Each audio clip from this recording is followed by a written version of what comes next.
Today, we'll be exploring the concept of strategic workforce and resource planning. This process is all about aligning people, capacity, and capital with the long-term goals of an organization. It's a crucial approach that helps ensure the right resources are in place to drive sustainable success. This presentation was developed by Dr. Jawad Sebaali, who brings valuable insights into this important field. By the end of this training, you'll be able to define the core principles of strategic workforce and resource planning, understanding how they form the foundation for effective organizational management.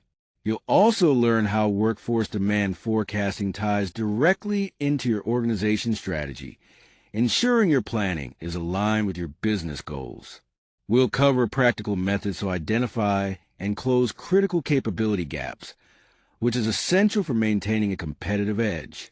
Additionally, you will gain the skills to design a resource allocation model that truly reflects your organization's priorities, and importantly, how to lead planning conversations across functions with greater confidence and precision.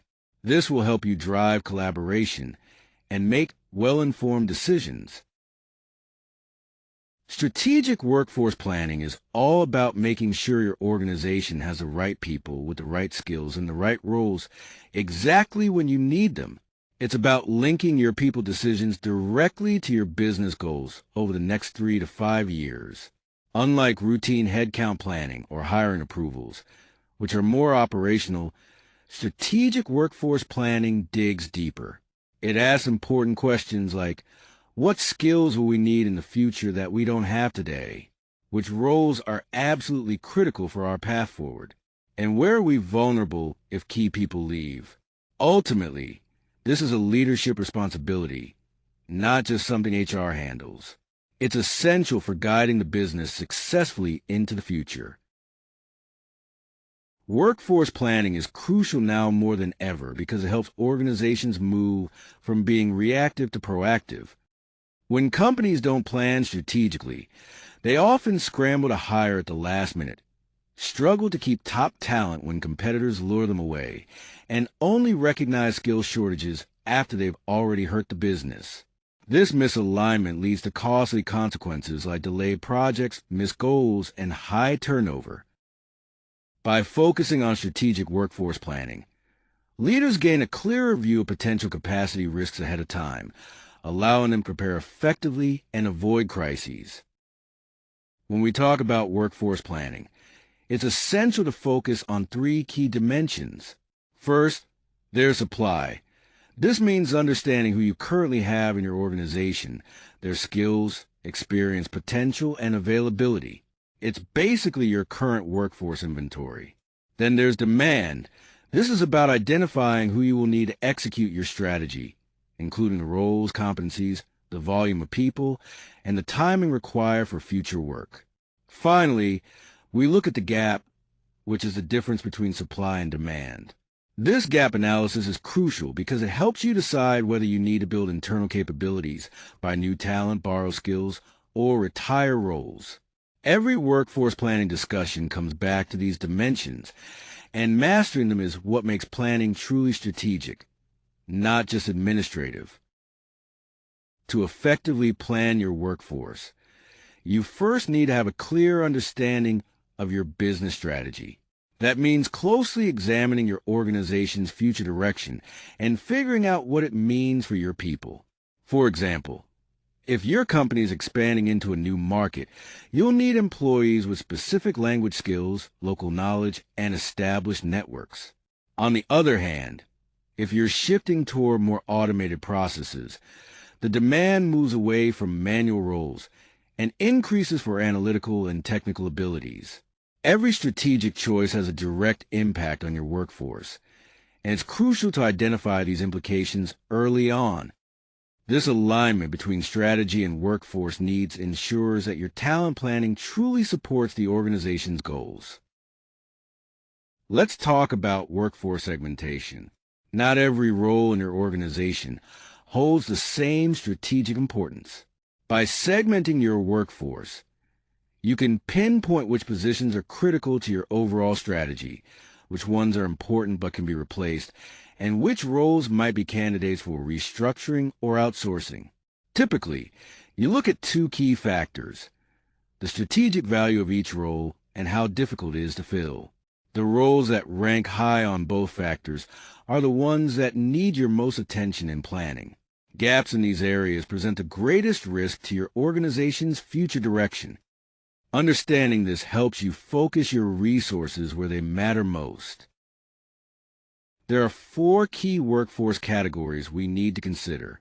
First, we have the strategic roles, which are high value and hard to replace. These roles drive your competitive position, so they require dedicated succession and development plans to secure your future. Next are the core roles, which are also high value but easier to fill. These roles keep daily operations running smoothly, so retention and consistent performance management are really important here. Then come the support roles, which have lower strategic value, but can be hard to fill. If these roles aren't well planned, they can create bottlenecks, so you might want to consider contracting or outsourcing options for these. Finally, transactional roles have lower value, but are easier to fill. These are prime candidates for automation or shared services, allowing you to free up capacity in other areas. Workforce demand forecasting is all about estimating how many people you'll need in which roles and with what skills over a set period of time. It starts with understanding your projected business activity and how that translates into workforce needs. There are several methods to do this. Trend analysis uses past patterns to predict the future. Scenario planning considers different possible futures to model workforce requirements, and manager-driven forecasting taps into insights from business unit leaders about what they expect. The best plans usually combine at least 2 of these approaches, because relying on just one doesn't give you the complete picture. Here, we explore scenario planning in practice through 3 main scenarios. First, the base scenario assumes business continues along its current path, with workforce needs growing at a steady and predictable rate. Next, the growth scenario envisions an acceleration and expansion, where entering new markets or launching new products demands additional headcount and new skill sets. Lastly, the contraction scenario considers a slowdown in activity, shifting the focus to deciding which capabilities to retain and which to let go of responsibly. By running multiple scenarios, leadership can make faster, better-informed decisions when circumstances change, not to predict the future exactly, but to reduce response time when conditions shift. Workforce supply analysis gives you a clear and honest picture of your current workforce. It's not just about counting how many people you have, but also understanding their skills, readiness for new roles, retirement risk, and potential for internal movement.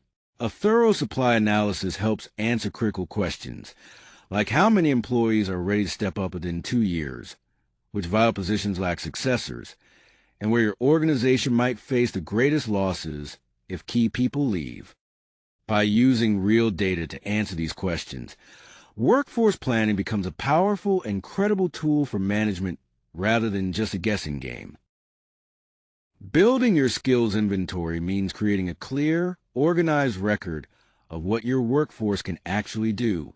It's not just about job titles or years on the job, but about the real capabilities, the skills people are developing, and what they're ready to tackle next. To build a truly accurate inventory, you need input from 3 key sources: employee self-assessments, manager evaluations, and performance data. Self-assessments reveal skills that might not show up in someone's title. Manager evaluations provide insight into readiness and potential, and performance data ensures the inventory reflects proven results. Remember to update your skills inventory at least once a year, preferably alongside your performance review cycle, to keep it relevant and actionable. Here, we're focusing on identifying and quantifying a gap between where we are now and where we need to be in the future. The process starts with prioritizing gaps based on their impact. We compare current supply to future demands, define the specific requirements needed to close those gaps, and map existing capabilities against those requirements. The key takeaway is that a gap analysis does more than just list missing roles. It provides a prioritized view of which gaps pose the greatest risk to our strategic goals. This approach helps us decide where to take immediate action and where to simply keep an eye on developments. Once you've identified the gaps in your organization, you have 4 main strategies to address them. Building means developing skills internally by investing in training and career growth. Buy involves recruiting new talent from outside to bring in expertise you currently lack. Borrowing refers to bringing in contractors or consultants for short-term needs. And binding means focusing on retaining your most valuable people by investing in their development. Most successful organizations use a balanced mix of all 4, adjusting based on how urgent or complex each gap is. When deciding whether to build or buy talent, it's important to consider the urgency and specificity of the capability gap. We should choose to build when the gap is not urgent, and we have high-potential people ready to grow. This approach works best when the skill is unique to our organization's culture and context, and when keeping people long-term outweighs the cost of recruitment. On the other hand, we buy when the gap is urgent and the role can't wait for internal development. Buying makes sense if the skill is rare internally or requires specialized knowledge that external candidates bring and would take years to develop in-house. So, the key is balancing urgency with the value of long-term development and market expertise. This helps us make strategic decisions about talent acquisition and development. Resource planning and workforce planning are often confused, but they're not the same thing. Workforce planning specifically focuses on people, looking at their numbers, skills, readiness, and how they are deployed within the organization. On the other hand, resource planning is much broader. It includes financial capital, technology assets, physical space, time, and information, along with human capacity. Strategic resource planning looks at how all these inputs need to be arranged to effectively execute your strategy. If you have a strong workforce plan but overlook budget limits or technology availability, it won't succeed in practice. So, these 2 disciplines must be developed together, not just one after the other. When making resource allocation decisions, it's crucial to first align them with your strategic priorities. That means putting the most resources behind the activities that directly support your key goals, not just responding to the loudest requests you receive. At the same time, you need to balance your focus between the short and long term. Some resources have to keep today's operations running smoothly, while others are investments in building tomorrow's capabilities. Both are essential for sustained success. Finally, remember that allocation decisions aren't set in stone. What you decide at the start of the year will likely need adjustment. So build in quarterly review points to stay flexible and responsive. Workforce decisions are closely tied to financial decisions because every hire, role change, or training investment involves both costs and returns. When workforce planning happens separately from financial planning, it creates gaps between leadership's intentions and what the budget can actually support. The best organizations align workforce planning with their budget-setting process, with HR providing insights on talent capabilities and finance defining the available resources. This collaboration ensures a plan is not only strategically strong, but also financially realistic, which helps avoid unexpected budget issues during the year. Here we see the 4 key workforce planning horizons that organizations use to manage their talent effectively. First, in the 0 to 6 months range, the focus is on operational adjustments, things like making immediate hires, filling role coverage gaps, and making short-term redeployment decisions. Moving out to 6 to 18 months, we enter tactical planning, which involves building a strong talent pipeline, running development programs, and making restructuring decisions. Looking further ahead, the 18 months to 3 years horizon emphasizes strategic planning. Here, the focus is on investing in capabilities, planning succession for critical roles, and designing the overall workforce model. Finally, the 3 to 5 years time frame is about long-range planning, where the goal is to shape the workforce based on where the organization needs to be in the future, not just where it is today. This multi-horizon approach helps organizations stay agile while preparing for both immediate needs and long-term success. Succession planning is a key result of strategic workforce planning, focusing on identifying the roles that must never be left vacant because they are crucial to the organization's success. This planning goes well beyond just finding a backup as CEO. It includes every position where an unexpected vacancy could seriously disrupt operations or the strategic direction of the company. For each of these critical roles, it's essential to assess the current occupant's risk of departure, whether there is someone ready right now to step in, and others who might be prepared within 1 to 2 years. Additionally, identifying where development efforts are needed can help accelerate a successor's readiness. To keep this plan effective, critical role succession should be reviewed at least once a year by leadership to ensure the organization remains prepared for any changes.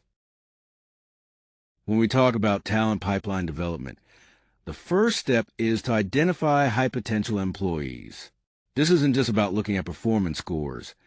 We combine performance data, leadership assessments, and valuable input from managers to really understand who is ready and capable of taking on more complex roles.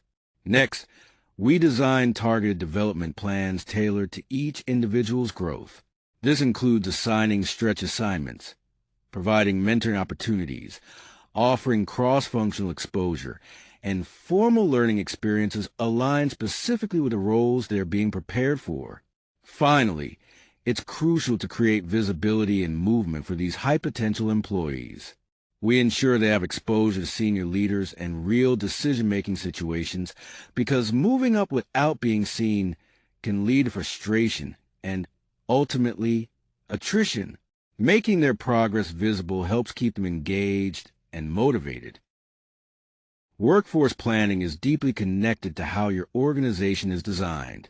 This includes how roles are grouped, how decisions flow, and the number of layers between frontline employees and leadership. If your structure doesn't align with your strategy, your workforce plan will inevitably fall short.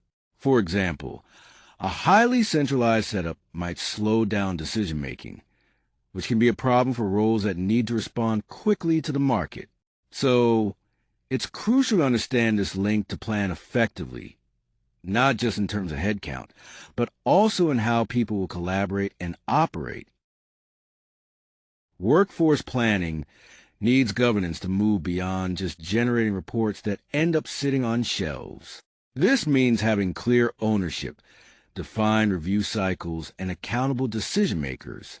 Ownership of strategic workforce planning lies with senior leadership. While HR plays a key role in designing and facilitating the process, but they are not solely responsible.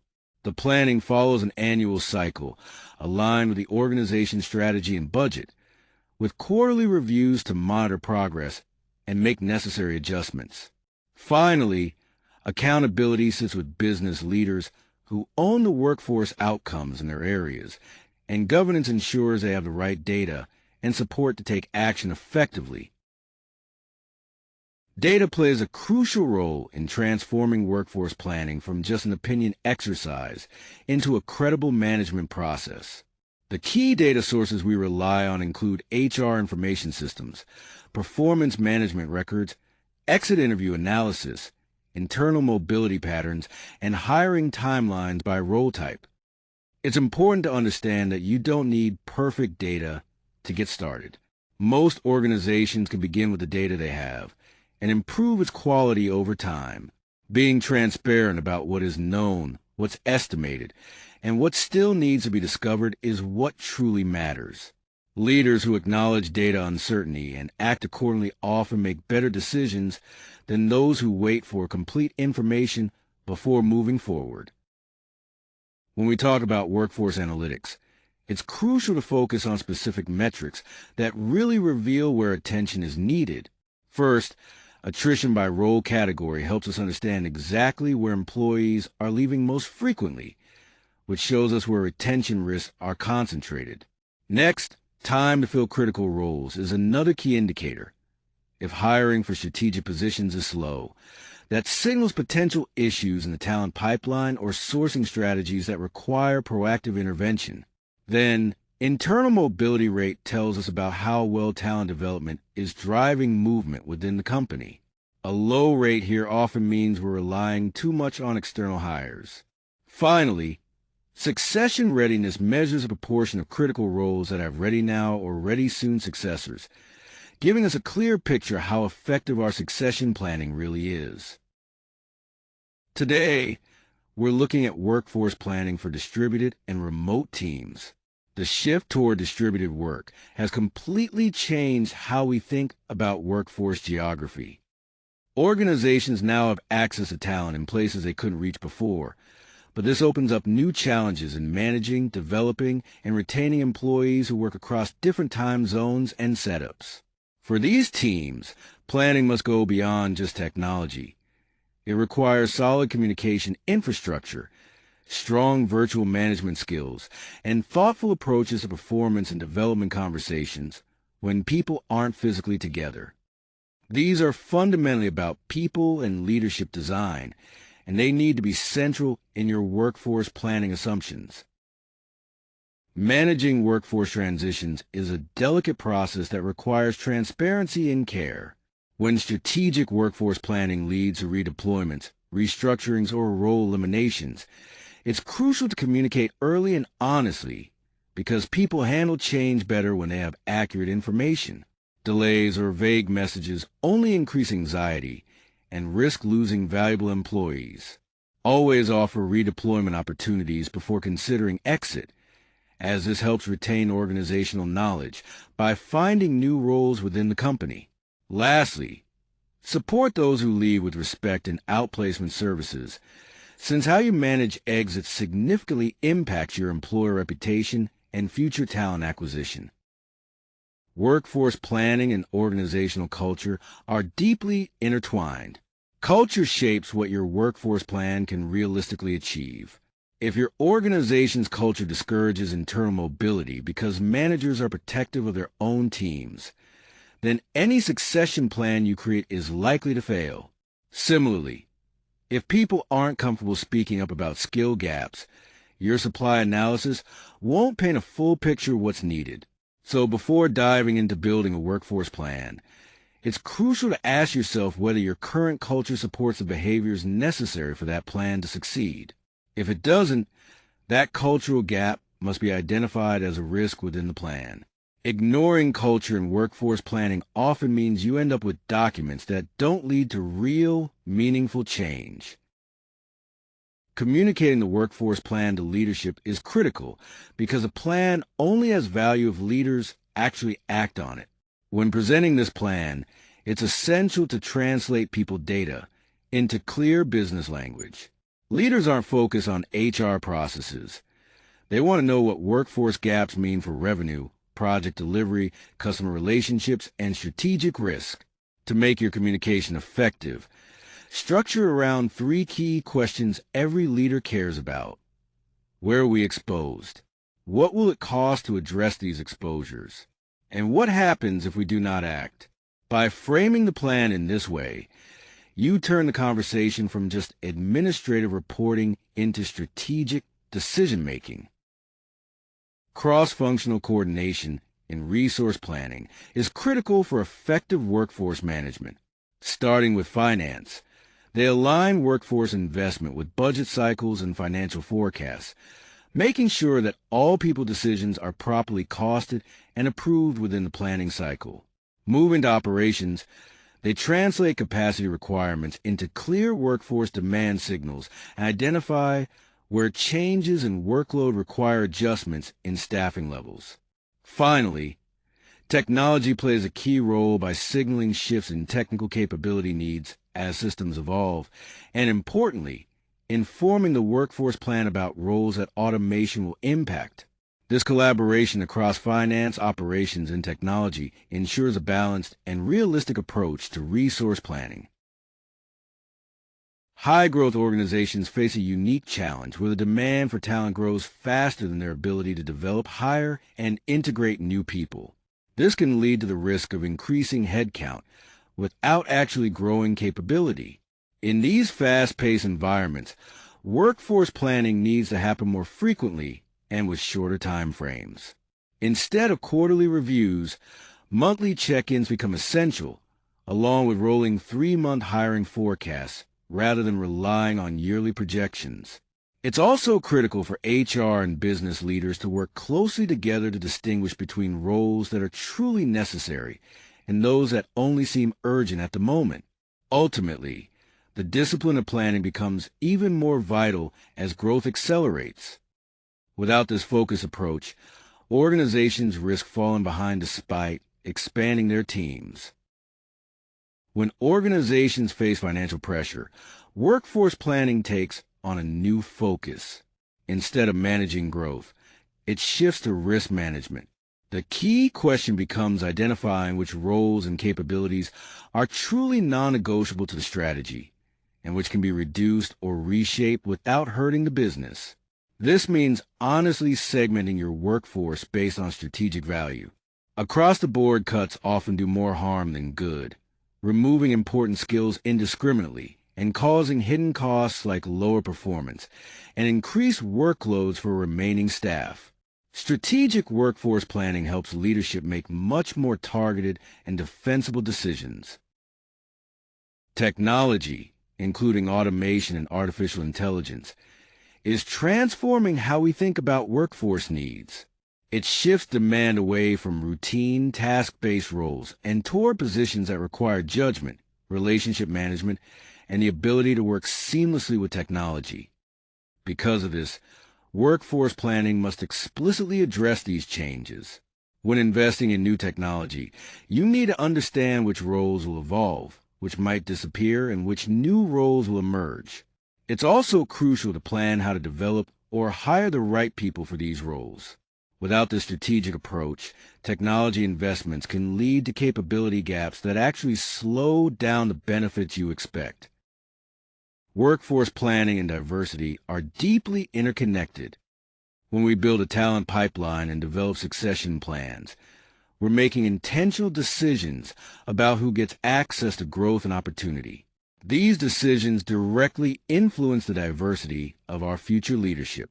If we notice the same demographic groups consistently occupying senior roles, it signals a need to rethink our entire approach.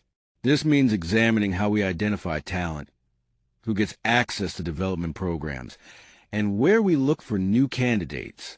By addressing these areas, we create a more inclusive and representative workforce.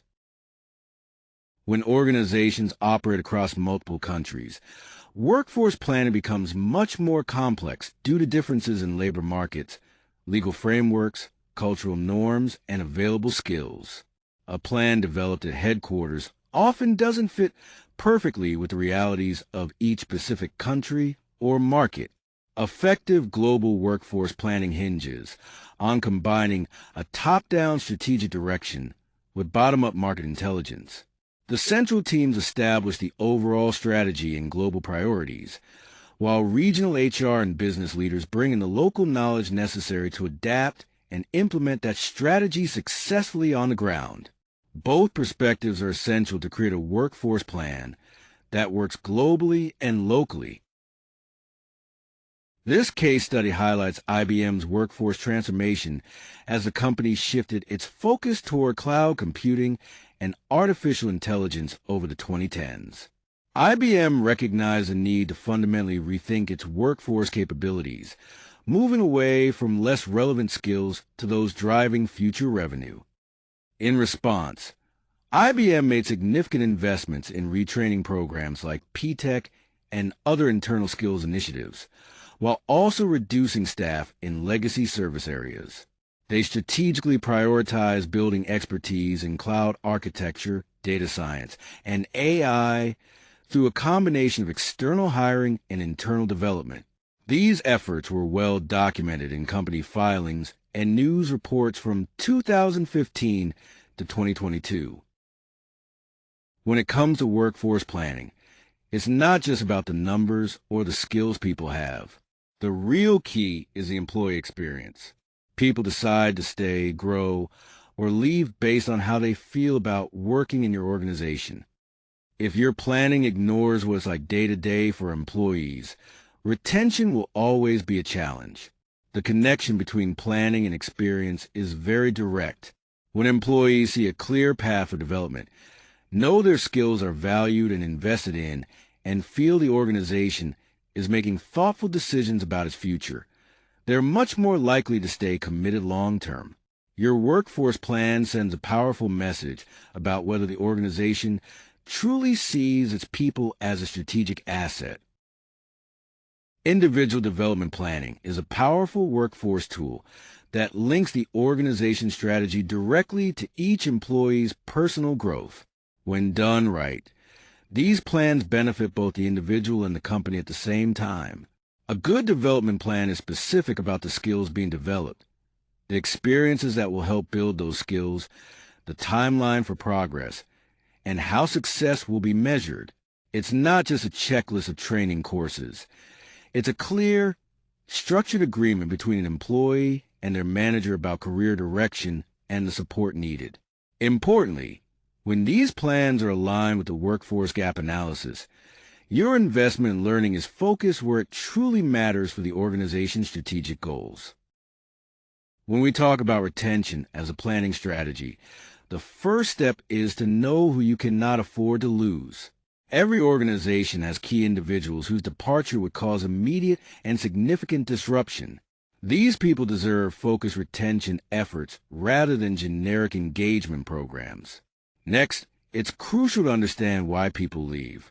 Tools like exit interviews, stay interviews, and conversations between managers and employees provide valuable signals before someone decides to leave. By acting on these signals early, you can address issues proactively. Finally, you need to match your retention investment to strategic value. The best return comes from focusing your resources on retaining those in critical roles where replacing them would be time-consuming and risky. Workforce planning maturity is a way to measure how advanced an organization is in managing its workforce needs. Most organizations are currently at level 2 or 3 on this scale. Our goal in this training is to help you move intentionally up the scale by developing the right habits, using effective tools, and fostering conversations that reflect higher maturity in workforce planning. This will enable your organization to be more strategic and proactive in meeting its talent needs. When building the workforce plan document, it's important to remember that it doesn't have to be long. What really matters is that it's clear and actionable. A well-structured plan focuses on 6 key areas. First, the business strategy context and how that impacts the workforce. Second, an overview of your current workforce supply. Third, your projected workforce demand. Fourth, the gap analysis between supply and demand. Fifth, the action plan, complete with owners and timelines. And finally, the metrics you use to track progress. Keeping the plan concise ensures it gets read and truly used. A one-page executive summary with a detailed appendix is often the best approach, because the goal is to create a working document that leaders keep coming back to, not just a report that sits on a shelf. One common mistake in workforce planning is planning in isolation. When HR creates workforce plans without input from business leaders, these plans often lack credibility and miss the real demand signals from where the actual work happens. Another frequent error is confusing activity with outcomes. Simply counting training hours or hires isn't true workforce planning. What really matters is whether skill gaps are closing and capabilities are growing. Lastly, treating the plan as static is problematic. A workforce plan created once a year and never revisited quickly becomes outdated. Instead, Plans must be living documents that are regularly reviewed and adjusted as conditions change. To make workforce planning truly effective, it has to become a leadership habit, not just an annual HR checklist. This means weaving workforce considerations into every leadership conversation. When you review project performance, ask if the team has the right skills for the next phase. When discussing business strategy, consider the people implications. And when approving budgets, think about what investments and capabilities are included. These aren't just HR questions. They're essential leadership questions that help build resilient organizations ready for whatever comes next. As a planning leader, your role is crucial at every level of the organization. If you're a junior leader, it's important to really understand your team's capability needs, provide honest feedback about their readiness and any gaps, and actively support their development. Moving up to middle management, you act as the bridge between the strategic goals from higher up and the day-to-day realities your team faces.